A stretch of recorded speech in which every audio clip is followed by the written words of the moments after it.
Hello दोस्तों, this is your financial friend Deepak. आज हम देखेंगे कि MSME manufacturer and service provider को अगर मशीनरी लोन चाहिए तो उसके क्राइटेरिया क्या है।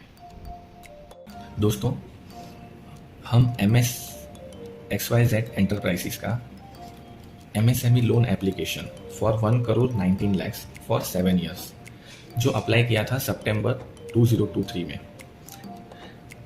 मैसर्स XYZ एंटरप्राइजेस एक MSME ट्रेडर हैं एंड सर्विस प्रोवाइडर हैं।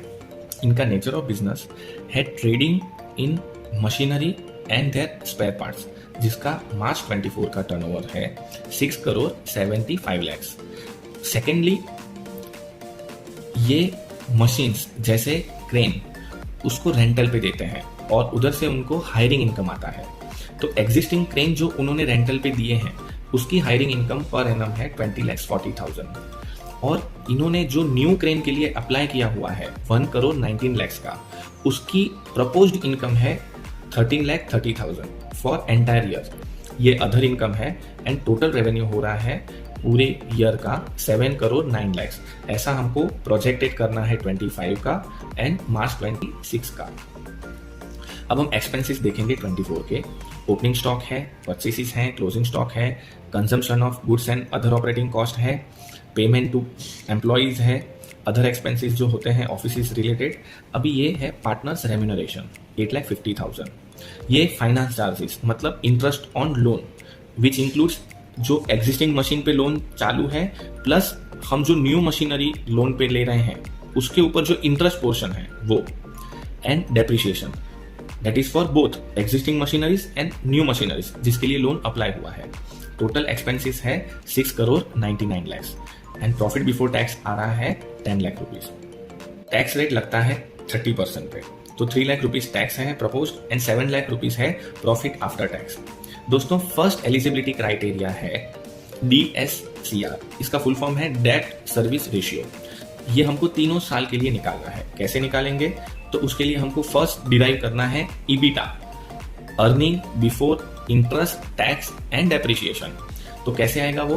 तो हमको प्रॉफिट एंड लॉस अकाउंट से प्रॉफिट लेना है 7 lakhs, finance charges 6,37,000, tax expense 3 lakh and depreciation 20,30,000। Total आया 36,69,000।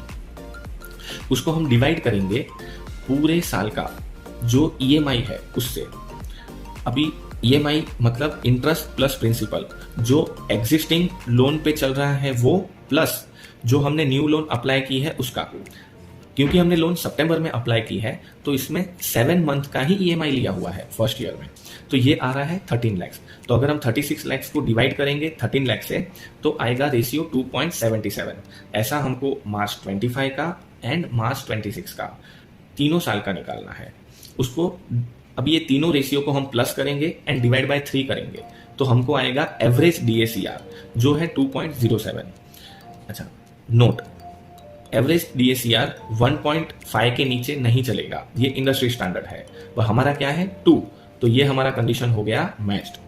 अब हम आगे चलते हैं, XYZ एंटरप्राइजेस की बैलेंस शीट देखते हैं। तो 3 years का हमको बैलेंस शीट बनाना है 24, 25 एंड 26। इसके अंदर लायबिलिटी साइड में ये कैपिटल प्लस रिजर्व प्रॉफिट है 94 lakhs।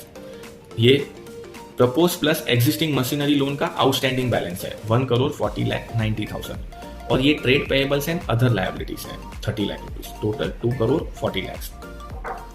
टेंजिबल एसेट में क्या है? Machinery 1 crore 15 lakhs। ये आफ्टर डेप्रिसिएशन वैल्यू है एग्जिस्टिंग मशीनरी और जो न्यू मशीनरी जिसका हम लोन अप्लाई कर रहे हैं। ये इन्वेंट्री है, स्टॉकिंग ट्रेड बोलते हैं। ये रिसीवेबल्स हैं, डेटर्स जिसको बोलते हैं, कैश एंड बैंक बैलेंस छोटी मोटी जो हमने लोन्स एडवांस दिए हैं, एंड ये है GST क्रेडिट एंड TDS का क्रेडिट जो बैलेंस शीट में है। टोटल आया 2 करोड़ 40 lakhs।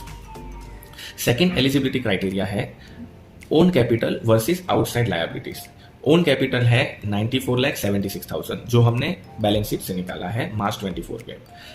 आउटसाइड लायबिलिटीज में है बैंक लोन प्लस क्रेडिटर्स जो है 1 करोड़ 45। अब हम 1 करोड़ 45 को डिवाइड करेंगे 94 लाख से तो आएगा 1.54। ऐसा ही हमको और 2 साल का करना है। किसी भी साल का ये जो रेशियो है 5 के ऊपर नहीं जाना चाहिए, बट हमारा कितना है 1.54, तो ये भी हमारा क्राइटेरिया मैच हो गया। थर्ड बट नॉट लास्ट है सिबिल। सिबिल स्कोर अच्छा होना चाहिए and CIBIL neat and clean होना चाहिए।